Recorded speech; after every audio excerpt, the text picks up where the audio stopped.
Assalamualaikum warahmatullahi wabarakatuh. Baik anak-anak, berjumpa lagi di pembelajaran online hari ini di hari Selasa.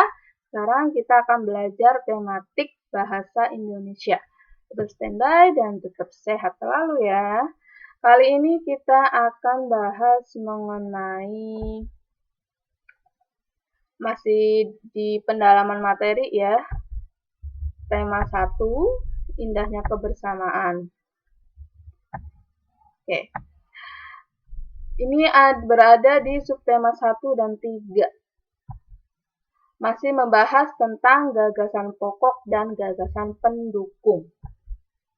Oke, sebelumnya Ibu ingatkan lagi, gagasan pokok itu apa? Gagasan pokok adalah topik yang dibahas pada suatu teks atau tema yang dibahas pada suatu teks atau bacaan dalam paragraf tersebut.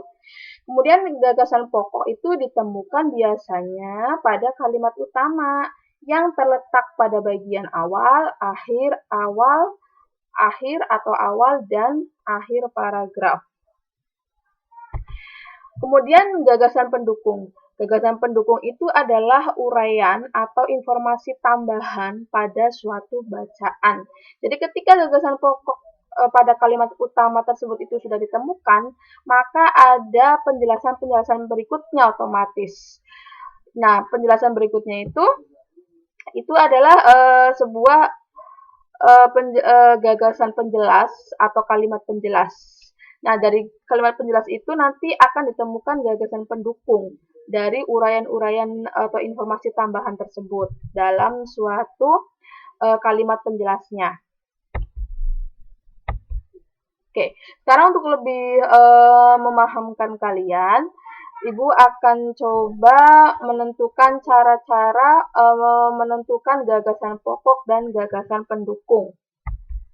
Yang pertama, caranya bacalah teks dengan cermat. Jadi kamu harus membaca teks tersebut per paragraf dengan cermat, teliti, dan harus benar-benar dipahami apa isi bacaan tersebut.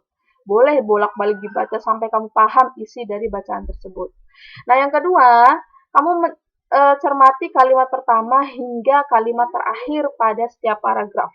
Jadi, dalam setiap paragraf tersebut, yang kamu baca, itu kalimat pertama sampai kalimat terakhir, kamu harus benar-benar cermat memahaminya, ya. Kemudian langkah yang ketiga, atau cara yang ketiga, kamu temukan dulu kalimat utama dan kalimat penjelasnya dalam suatu paragraf. Jadi setelah kamu baca dengan cermat per paragrafnya, dari kalimat pertama sampai kalimat terakhir, kemudian langkah ketiga kamu tentukan dulu kalimat utama dan kalimat penjelasnya dalam suatu paragraf atau bacaan tersebut. Nah, di sini Ibu ada contoh bacaan mengenai batik, ya. Batik merupakan kain tradisional Indonesia. Batik dihasilkan dengan cara dilukis atau dicetak menggunakan malam atau lilin yang dipanaskan. Kain batik berasal dari Pulau Jawa. Seiring berkembangnya waktu, batik tidak hanya ada di Pulau Jawa. Beberapa daerah di luar Pulau Jawa juga menggunakan batik sebagai pakaian tradisional, misalnya batik Bali. Nah, dari bacaan batik ini, kemudian kita akan tentukan yang namanya kalimat utama. Kalimat utamanya mana? Nah, ini yang Ibu kasih tanda lengkung seperti ini ya. Ini kalimat utamanya. Batik merupakan kain tradisional Indonesia. Kalimat utama kan biasanya terletak pada awal paragraf, bisa di tengah, bisa di akhir, atau bisa di awal atau di akhir. Tapi lebih banyaknya biasanya terletak di awal paragraf ya. Itu namanya kalimat utamanya.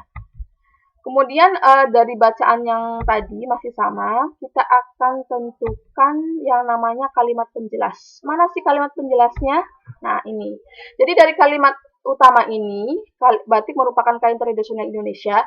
Kemudian berikutnya itu diikuti oleh penjelasan-penjelasan atau informasi-informasi tambahan.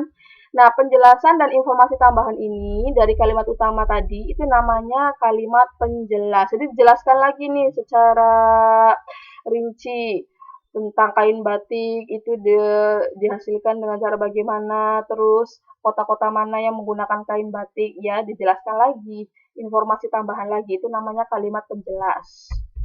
Oke, dari bacaan yang sama, Sekarang kita akan tentukan, ya, ini ada contoh gambar kain batiknya salah satunya. Nah, kita akan tentukan gagasan pokoknya. Yang pertama, gagasan pokoknya itu berarti batik merupakan kain asli Indonesia. Jadi tema pokoknya itu membahas tentang kain batik ya. Ternyata kain batik itu merupakan kain asli atau kain tradisional khas Indonesia. Itu gagasan pokoknya, tema pokoknya, tema utamanya. Nah, kemudian masih dalam bacaan yang sama, kita akan menentukan gagasan pendukung. Gagasan pendukung di sini yang pertama ada tentang cara membuat kain batik. Nah, kain batik dihasilkan dengan cara dilukis. Ini berarti tentang cara membuat kain batik. Itu gagasan pendukung yang pertama. Kemudian gagasan pendukung yang kedua itu ada tempat asal kain batik. Nah, di sini bacanya berupa kain batik berasal dari Pulau Jawa. Jadi ini menerangkan tentang asal dari kain batik. Itu sebagai gagasan pendukung yang kedua. Kemudian gagasan pendukung yang ketiga, ini ada persebaran kain batik. Kalimatnya mana? Ini, seiring berkembangnya waktu, batik tidak hanya ada di Pulau Jawa. Beberapa daerah di luar Pulau Jawa juga menggunakan batik sebagai pakaian tradisional, misalnya batik Bali. Nah, ini tentang persebaran atau di daerah mana saja sih batik itu berada, batik itu dipakai, batik itu dikembangkan ya.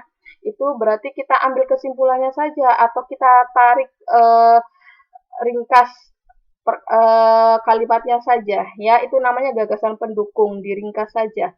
Dari kalimat-kalimat tadi kita kita ambil satu kalimat intinya ya.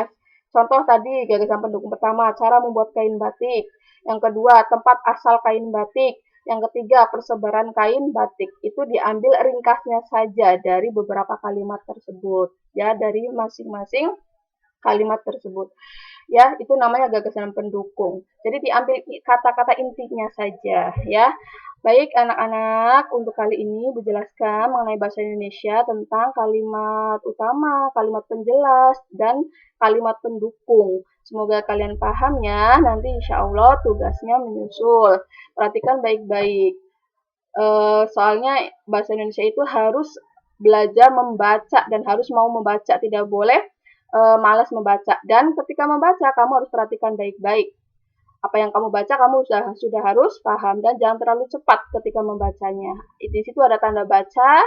Kamu kalau tanda titik berarti berhenti agak lama, kalau tanda koma berarti berhenti sebentar ya. Jadi bacanya itu tidak boleh cepat-cepat ya. Jadi biar kalian paham apa yang kalian baca.